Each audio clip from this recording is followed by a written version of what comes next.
Not only did we sue today the city of Chicago, we sued the state of Illinois, we sued the mayor, we sued the governor, and we sued others. And let me be very clear, if you don't comply with federal law, you're going to be next. A new era of enforcement has begun under Attorney General Pam Bondi, and she is making it clear that sanctuary cities are in her crosshairs.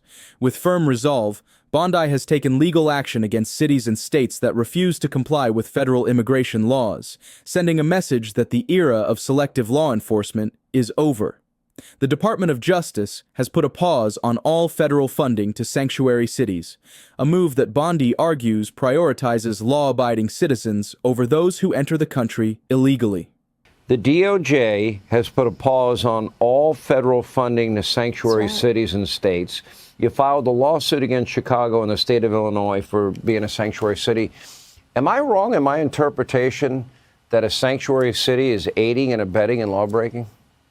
For years, cities such as New York, Chicago, and San Francisco have operated under policies that limit local law enforcement's cooperation with federal immigration authorities. Bondi contends that these policies have led to increased crime and economic strain. She points to her meetings with law enforcement officials in cities dealing with these issues and expresses concern over violent criminals being shielded from deportation. The sanctuary city situation that we've had where, sure as your viewers know, these cities actually essentially refuse to cooperate with the federal government in identifying and dealing with the massive numbers of illegal immigrants. I live in New York City. It's supposedly a sanctuary city.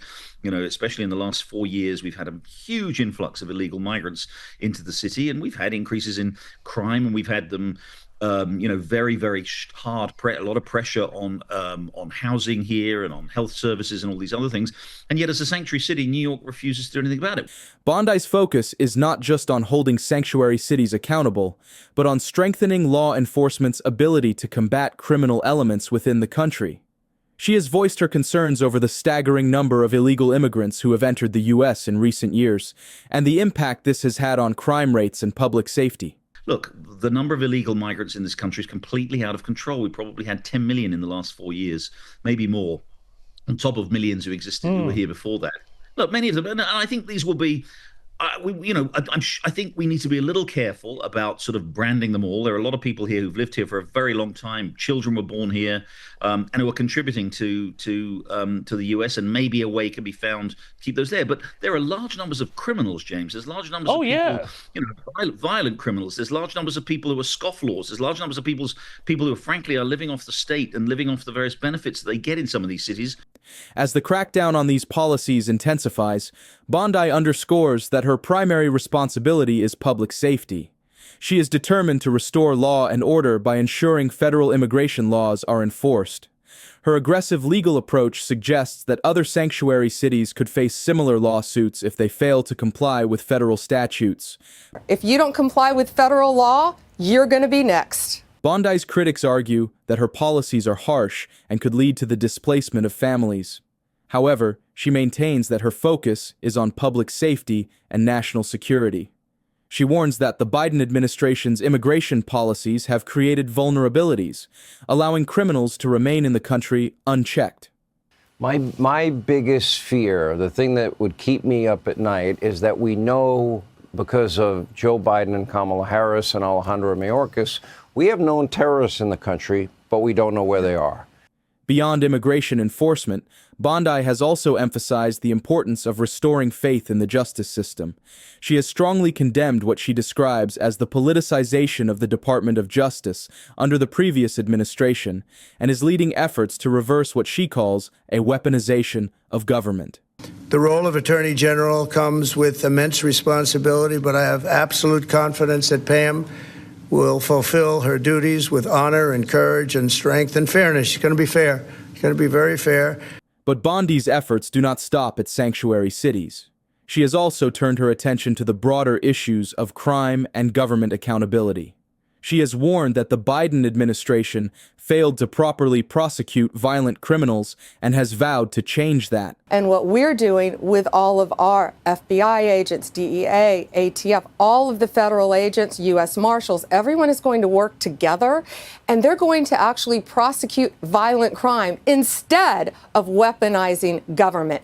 One of her key initiatives is to restore balance in how justice is applied. She has criticized past administrations for targeting political opponents while failing to uphold the law in cases involving their own allies. Weaponization ends, and it ended the day that Donald Trump took office. And the American people saw that crystal clear because they elected him by a landslide. Additionally, Bondi has highlighted the stark contrast in how investigations were conducted under previous leadership, calling out the double standard in the treatment of classified documents cases. Yeah, what Joe Biden did, of course, was he didn't even have the right to take classified documents, and we all know they were sitting in his garage, yet no one chose to prosecute him. They have targeted Donald Trump from day one. We've known this, we've always known this, and that is going to stop. As the debate over sanctuary cities continues, Bondi remains steadfast in her belief that compliance with federal law is non-negotiable. Whether this approach will lead to long-term policy changes remains to be seen, but for now, the Attorney General has made her stance clear. Pam Bondi's approach to immigration enforcement and crime prevention represents a major shift in how the Department of Justice operates. Throughout this discussion, we've seen how she is taking direct legal action against sanctuary cities, arguing that they prioritize illegal immigrants over the safety and security of American citizens. She has not only paused federal funding to these jurisdictions, but has also sued multiple states and local governments, making it clear that non-compliance with federal law will not be tolerated. Beyond immigration, Bondi has also emphasized the need to restore integrity to the Department of Justice, dismantling what she describes as a weaponized system that unfairly targeted political opponents while allowing real criminals to go unchecked. She has taken a firm stance against violent crime, committing federal law enforcement agencies to work together in tracking and prosecuting dangerous offenders. Her policies have sparked both strong support and criticism, with many praising her decisive action, while others argue that her measures may go too far. Her efforts also raise broader questions about fairness in the justice system. Bondi has pointed to what she sees as a double standard in how laws have been enforced in the past, specifically regarding classified documents and politically motivated investigations. She has made it clear that under her leadership, justice will be applied evenly, without bias or political influence. Ultimately, her policies signal a return to law and order, prioritizing national security, public safety, and the enforcement of immigration laws. Whether her aggressive stance will lead to lasting change remains to be seen, but one thing is clear: Bondi has no intention of backing down. We're going to make America safe again. Do you believe sanctuary cities should continue to receive federal funding, or should they be required to comply with immigration enforcement policies? Let us know in the comments below.